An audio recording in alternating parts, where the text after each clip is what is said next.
ایک چھوٹا سا گاؤں تھا جہاں بچے روز صبح اپنے دادا ابو کے پاس بیٹھ کر کہانی سنا کرتے تھے۔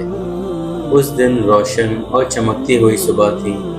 سب بچے اکٹھے ہوئے اور کہنے لگے، دادا ابو، آج ہمیں 12 ربیع الاول کی کہانی سنائیں، جس دن ہمارے پیارے نبی صلی اللہ تعالیٰ علیہ وآلہ وسلم پیدا ہوئے۔ دادا ابو مسکرائے اور پیار سے کہنے لگے، بچوں، 12 ربیع الاول کا دن دنیا کا سب سے روشن دن ہے۔ اس دن اللہ تعالیٰ نے اپنے سب سے پیارے نبی حضرت محمد صلی اللہ تعالیٰ علیہ وآلہ وسلم کو اس دنیا میں رحمت بنا کر بھیجا۔ جب آپ صلی اللہ تعالیٰ علیہ وآلہ وسلم پیدا ہوئے تو پوری کائنات روشنی سے بھر گئی، آسمان کے ستارے اور بھی چمک گئے اور ہر طرف خوشی ہی خوشی پھیل گئی۔ بچے حیران ہو کر پوچھنے لگے، دادا ابو، کیا واقعی ایسا ہوا تھا؟ دادا ابو نے پیار سے جواب دیا، ہاں بچوں، جب آپ صلی اللہ تعالیٰ علیہ وآلہ وسلم کی پیدائش ہوئی تو ایک نئی امید کا نور دنیا میں آیا۔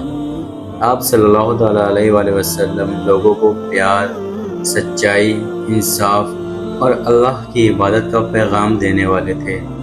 آپ صلی اللہ تعالیٰ علیہ وآلہ وسلم سب سے رحم دل اور سب سے عظیم انسان تھے۔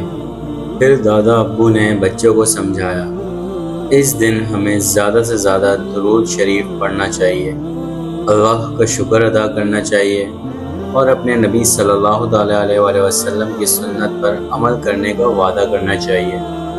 12 ربیع الاول صرف خوشی منانے کا دن نہیں، بلکہ یہ دن ہمیں یاد دلاتا ہے کہ ہمیں اپنی زندگی نبی اکرم صلی اللہ تعالیٰ علیہ وآلہ وسلم کے طریقے کے مطابق گزارنی چاہیے۔ بچے بڑے جذبے سے کہنے لگے، ہم بھی درود شریف پڑھیں گے، سچ بولیں گے اور نبی اکرم صلی اللہ تعالیٰ علیہ وآلہ وسلم سے پیار کریں گے۔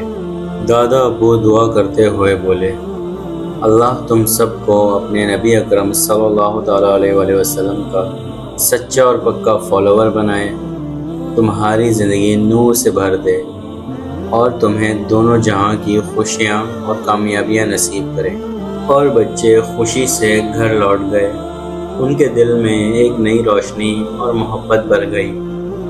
اس کہانی کا سبق 12 ربیع الاول کا دن ہمیں یاد دلاتا ہے کہ نبی اکرم صلی اللہ تعالیٰ علیہ وآلہ وسلم سے محبت صرف لفظوں میں نہیں، بلکہ ان کی سنت اور ان کی تعلیمات پر عمل کر کے دکھانا چاہیے۔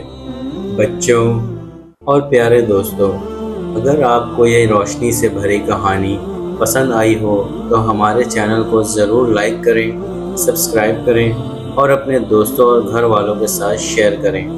آپ کے ایک چھوٹے سے لائک سے ہمیں اور زیادہ پیاری کہانیاں آپ تک پہنچانے کا حوصلہ ملتا ہے۔ اور یاد رکھیے، درود شریف پڑھنا نہ بھولیے اور نبی اکرم صلی اللہ تعالیٰ علیہ وآلہ وسلم سے پیار کو اپنی زندگی کا حصہ بنائیے۔ اللہ آپ سب کو خوش رکھے، آمین۔